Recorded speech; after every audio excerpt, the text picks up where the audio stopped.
Hey everybody, how's it going? It is Joe, and welcome back to another episode of the Inside Our Phillies podcast. The Phillies took the series against the Minnesota Twins 2-1 this weekend. On Friday night, they won 3-1. They took a 5-0 shutout loss on Saturday. And then today, game 162, final game of the regular season.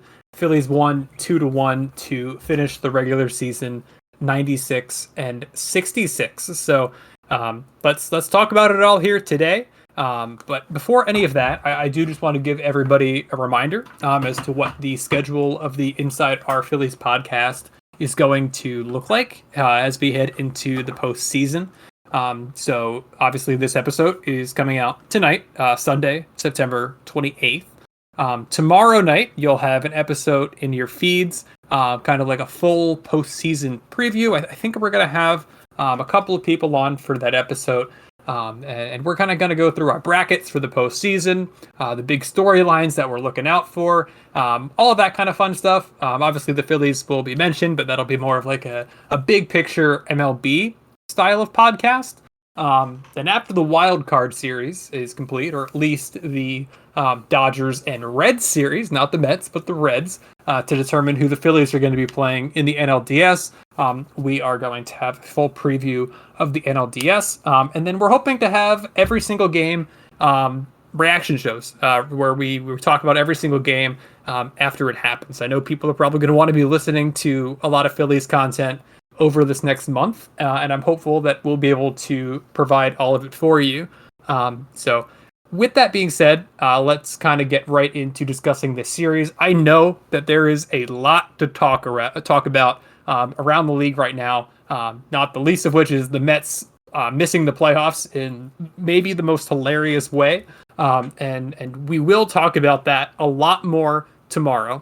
This episode we're going to try to keep shorter. We're going to try to keep it about this Philly series against the Twins for whatever this series is worth. But all of that will come. So be sure to tune in tomorrow night for information about that.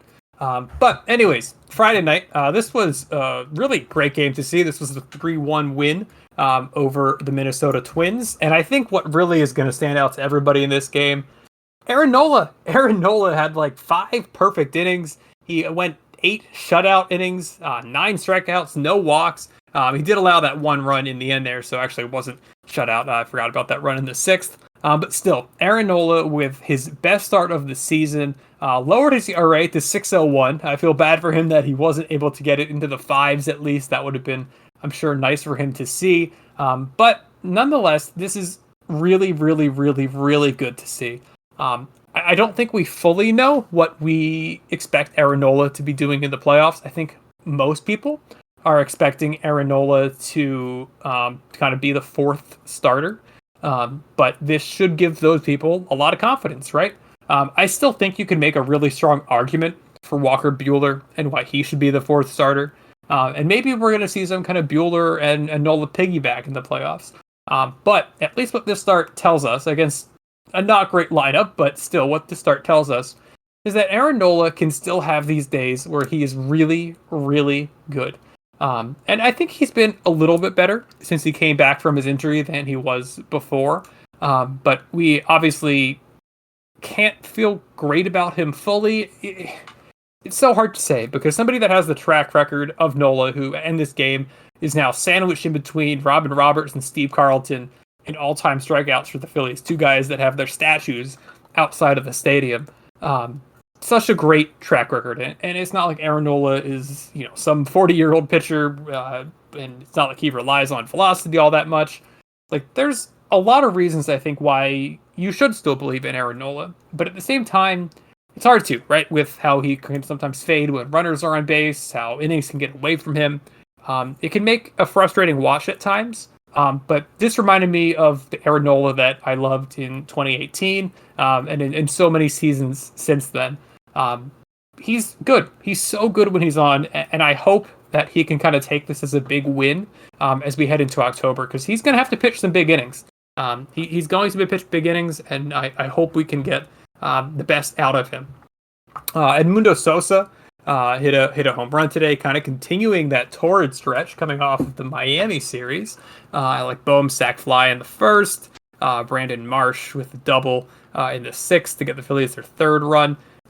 This was a game that I truthfully was not expecting the Phillies to win, going against a pretty good starting pitcher in Joe Ryan, who did have 9 strikeouts over his 5 innings.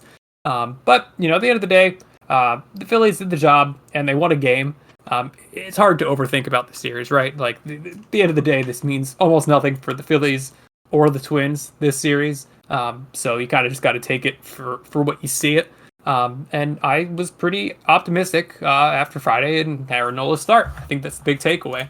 A less great game was on Saturday, where Mick Abel came back to Citizens Bank Park. It is first time here since he got traded to the Twins, and he went 6 innings, did not allow a single run, 9 strikeouts.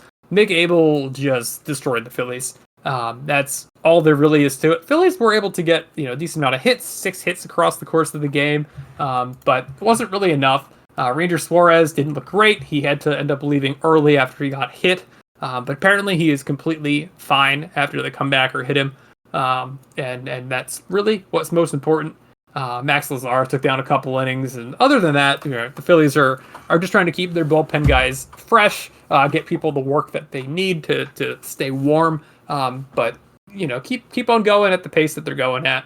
Bohm kind of continuing to look pretty good after coming back from injury. 2 for 4, got another hit on Friday. So I think that it's fine. It's kind of funny to see Mick Abel dominate the Phillies in a way that I don't think people were gonna expect. But oh well, it happens, right? Like, I don't think any game is worth overreacting to. If the Phillies come out in game 1 of the NLDS and got shut out 5-0, we're gonna have a very different podcast to this one. But as far as I'm concerned, not really anything to freak out about. And that takes us to today, the last game of the regular season, game 162. The Phillies won 2-1 off of a walk-off sac fly from Nick Castellanos. Nick Castellanos, he did start every single game in this series, which is interesting. I don't know if it's because of the pitching matchups or what, but maybe they are trying to get Castellanos a bigger role as we head into the postseason. I wouldn't say this was a good game for Castellanos, even with the sac fly, with a couple strikeouts and all of that good stuff. This was really not a great series for Castellanos. 1 for 4 on Saturday and 0 for 3 on Friday, so 1 for 10 over the course of the series. Not really what you like to see. But anyways, it's great to get the win. I was so happy to see Garrett Stubbs getting that bat. Who knows if he's going to be on the postseason roster? If you ask me, I would have him on the postseason roster over Rafael Marchand, because your backup catcher should never be playing in the postseason anyways, and I really would like the clubhouse edition of Garrett Stubbs. Chris Sanchez looked pretty good, and I think Orion Kerkering has kind of made some people believers over these last 2 games. He struck out the side today, got the win yesterday. He did his job, got a K when he needed it. So Orion Kerkering to me is a little bit confusing. However great these last 2 games were for Kerkering, 4 strikeouts for the 4 batters that he faced.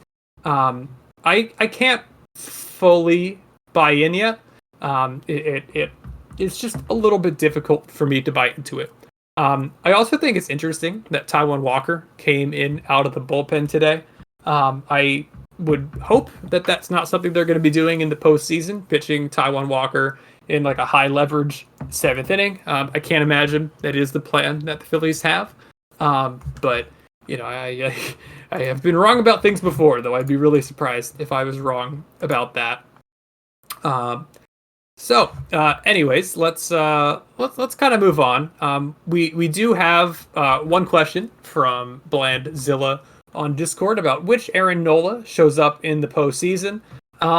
And I think that, this might be a little bit of a cop-out answer, but I would expect something in between the Aaron Nola we've gotten for most of this season and the Aaron Nola of today. I would be surprised if Aaron Nola was trusted to throw 8 innings, regardless of how good his start was looking. I feel like, it's probably going to be a pretty quick hook on a lot of the starters in the postseason, but probably especially Aaron Nola, especially if it was like a game 4 of the NLCS, which is probably the first time he's pitching That would be an important game. It would potentially be on the road. Any number of things, right? I don't think they're going to trust Aaron Nola to go 8 innings. So I don't think that the Aaron Nola of today is going to show up just because of that logistical reason.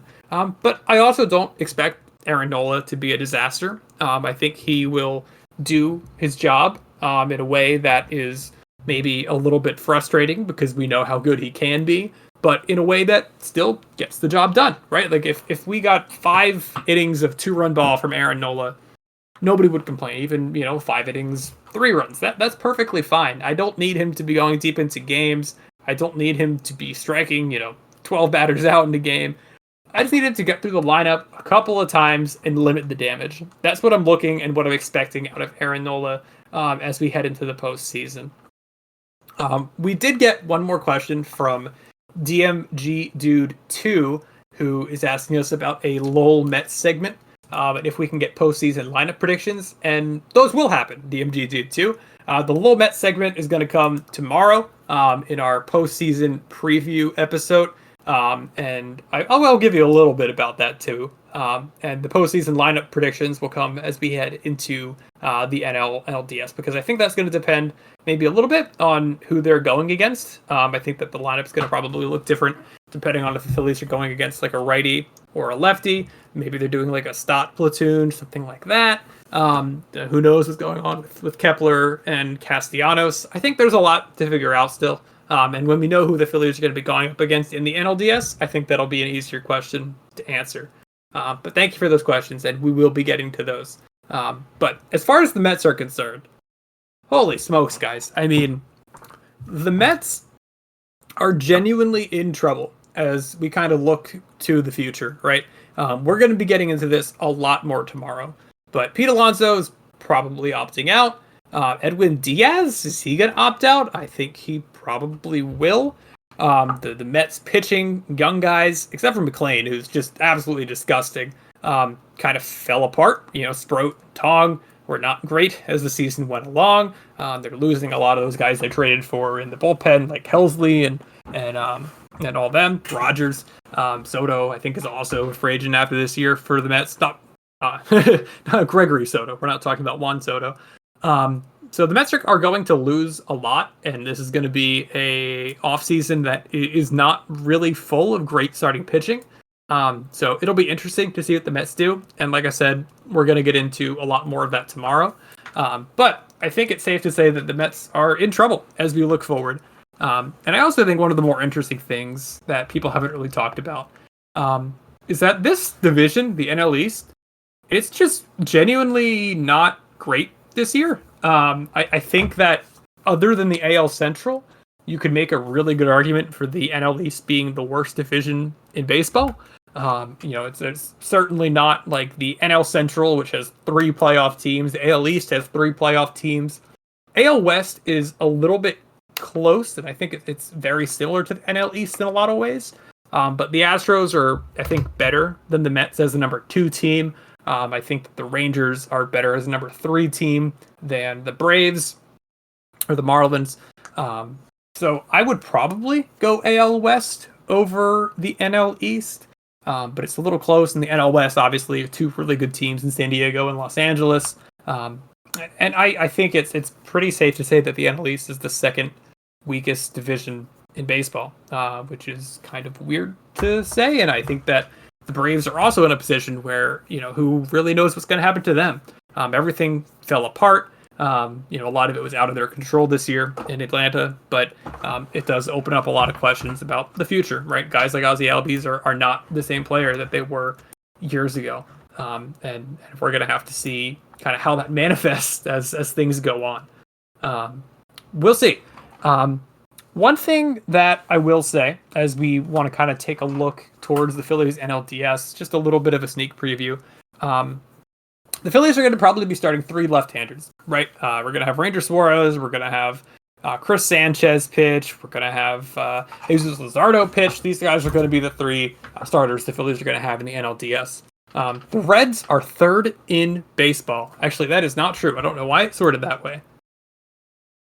The Reds are actually a lot worse than that. The Reds are 20th in baseball in OPS against lefties, and the Dodgers are third in baseball for their OPS against lefties. So, I think that a lot of people would rather be facing the Reds over the Dodgers because they are not a great team. But one thing to look out for as we kind of get into this wild card series. But I'm going to leave that for now. I want to kind of be a little bit more chill. I want to have this be a little bit of a shorter episode before we get longer ones as we kind of head into this next week and hopefully this next month of Red October. So thank you everybody for listening. Be sure to have questions about the upcoming postseason, not even Phillies related if you don't want them to be, in the podcast channel of our Discord server. You can join in the link that we have in our show notes. So with that being said, thank you everybody for listening, and I'll talk to you again tomorrow.